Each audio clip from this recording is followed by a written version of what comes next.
नमस्ते भारत। आज ट्विटर नीली चिड़िया ने अपने पंख जरूरत से ज्यादा ही फड़फड़ा लिए और हर सीमा रेखा, हर हद पार कर दी। वो एक कहावत है ना, कहते हैं कि पानी सर के ऊपर से गुजर जाना, वही भारतवर्ष के अंदर आज हुआ। हिंदुस्तान के केंद्रीय मंत्री, IT and law minister Shri Ravishankar Prasad ji का ट्विटर ने 1 घंटे के लिए जो हैंडल था उसको ब्लॉक कर दिया, उसको बंद कर दिया और 1 घंटे के बाद उसको अनब्लॉक किया।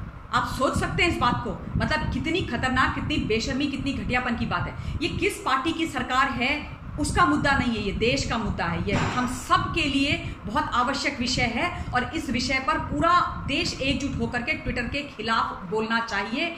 आई एम श्योर ऐसा लोग करेंगे भी। हाँ, कुछ लोग हैं जो अभी भी ट्विटर के गीत गा रहे हैं, लेकिन ट्विटर की इतनी हिम्मत कि इस देश के अंदर हमारे आईटी एंड लॉ मिनिस्टर के ट्विटर हैंडल को 1 घंटे तक बंद कर दे, और वो भी यूएस के कानून का हवाला देकर के। यूएस के कानून इस देश के अंदर चलेंगे, भारतवर्ष के अंदर, और वो हमें गवर्न करेंगे, उनके हिसाब से हम काम करेंगे। क्यों करेंगे भाई? तुम हमारे देश में बैठे हुए हो, हमारे कानून मानने को तैयार नहीं हो, उसके बावजूद तुम्हें बार बार संजीवनी बूटी दी जा रही है, तुम्हारे को मौके पे मौके दिए जा रहे हैं, तो तुम तो मतलब किसी की शराफत को कमजोरी समझ बैठे हो भैया। ये मतलब इतनी बड़ी हद पार कर दी है, इतना बड़ा तमाशा कर दिया। कहते हैं कि हमारे यूएस का एक 1998 का डिजिटल मिलेनियम कॉपीराइट एक्ट है, उसके तहत 1 घंटे के लिए आपके अकाउंट को ब्लॉक किया गया। ये उन्होंने डॉक्टर प्रसाद को बताया।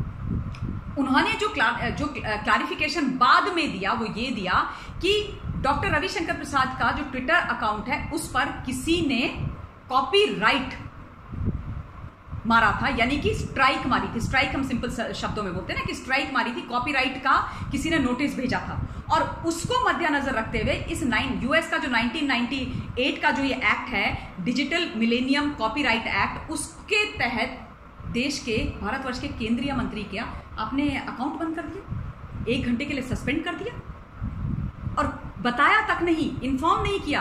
आपके कानून के, आपके कायदे के हिसाब से, गाइडलाइंस के हिसाब से अगर आप कर रहे हैं ये, तो आप उस व्यक्ति को पहले बताएंगे ना कि किसने स्ट्राइक मारी है, किसने कॉपीराइट भेजा है और आप क्या करने वाले, क्या डिसीजन लेने वाले, ये आप बताएंगे ना, प्रायर नोटिस देंगे व्यक्ति को। ये तो नहीं है कि आप बंद कर देंगे। अभी तक ये नहीं पता कि स्ट्राइक किसने मारी है, किसका कॉपीराइट है, वो कुछ नहीं पता है, कोई जानकारी नहीं है। कैसे पता कि किसी ने मारा है कि इन्होंने खुद से अपनी दादागिरी दिखाने के लिए ये किया है? अब ये हाई टाइम हो गया है।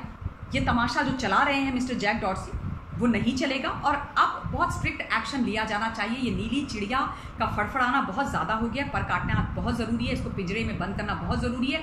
हिंदुस्तान के अंदर अगर रहना है तो हिंदुस्तान के नियम, कायदे, कानून इनको फॉलो करने पड़ेंगे, वरना अपना बोरिया बिस्तरा बांध करके ये अपने घर जा सकते हैं, कोई इशू नहीं है।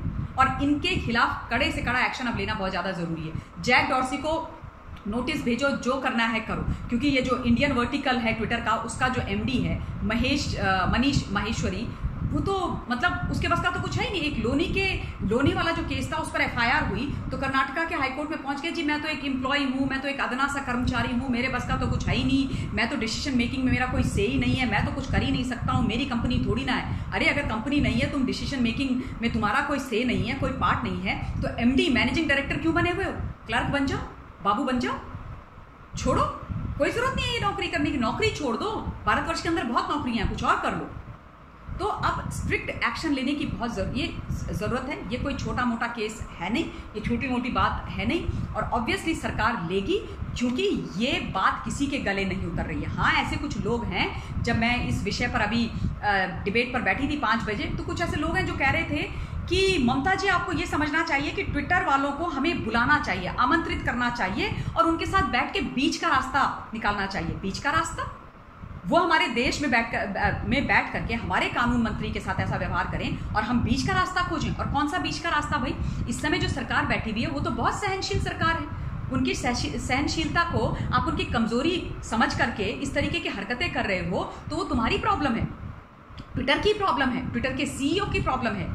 जब ये कानून, ये गाइडलाइंस तमाम सोशल मीडिया प्लेटफॉर्म के लिए बनाई गई थी सरकार के द्वारा, तो एक प्रेस कॉन्फ्रेंस करके एक चीज की सूचना दी गई थी, बाकायदा सारी इंफॉर्मेशन दी गई थी और 3 महीने का समय दिया गया था तमाम सोशल मीडिया प्लेटफॉर्म को कि ये सारी गाइडलाइंस को आप जारी कीजिए, इनको मानिए, इनको कंप्लाई कीजिए इनके साथ।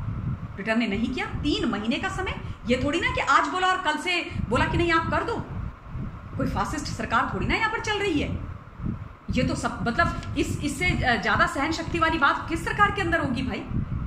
लेकिन अब बहुत ज़्यादा हो गया है, अब पानी हद से ज़्यादा गुजर गया है। अब ये इसमें बहुत ज़रूरी निर्णय लेने हैं। एक कानून है 48, उसके तहत निर्णय लेना है या क्या और निर्णय लेना है, ये सरकार के ऊपर है। सरकार हम सबसे बहुत अच्छी तरीके से समझती है, लेकिन ये बहुत शर्मनाक और दुखदाई खबर निकल करके आई है आज।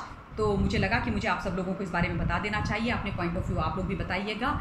दूसरे वीडियो के माध्यम से मैं आप लोगों के बीच में उपस्थित होंगी। Till then stay safe, stay blessed and Jai Hind.